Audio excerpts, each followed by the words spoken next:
কেউ যদি প্রচুর পরিমাণে সিয়াম রাখে, খুব বেশি পরিমাণ সিয়াম রাখে, অর্থাৎ একটা বা দুটা বাদ দিয়েছে, তাহলে তার জন্য সম্পূর্ণ শাবান মাস সিয়াম রাখা অসুবিধা না, রাখতে পারে। নাম্বার 2, কেউ সোমবার বৃহস্পতিবার সিয়াম রাখে, সোমবার আর বৃহস্পতিবার, সে যদি শাবান মাসে ওই নিয়তে রাখবে তাহলে রাখবে, এই 2 দিন রাখবে, তাহলে পুরো মাসে যে কয়টা হয় হবে।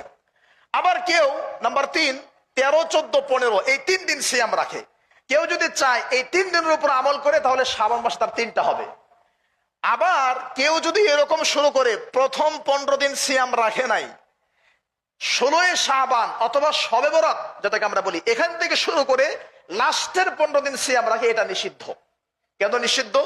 একটা কারণ হচ্ছে নবী সাল্লাল্লাহু আলাইহি সাল্লাম বলছে, দেখেন আগের হাদিসটা সহিহ বুখারী 1914 নম্বর যে হাদিসটা, রমজান শুরু হওয়ার 1 দিন 2 দিন আগে তোমরা ছেড়ে দাও, কারণ কি টানা সিয়াম রেখেছো, 2 দিন পরেই তোমাদেরকে আবার টানা 1 মাস সিয়াম রাখতে হবে, ফাইনাল যুদ্ধে তোমাদেরকে অবতীর্ণ হতে হবে, এই জন্য এই 2 দিন হলো রেস্ট।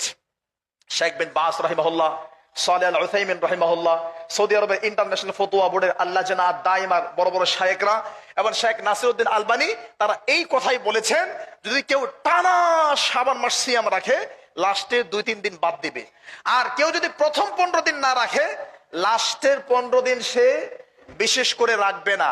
আবার কেউ যদি শুধুমাত্র লাস্টেরটি রাখতে চাই, 15 থেকে শুরু করে শেষের 14-15 দিন, এটা তার জন্য নিষিদ্ধ। কেন নিষিদ্ধ?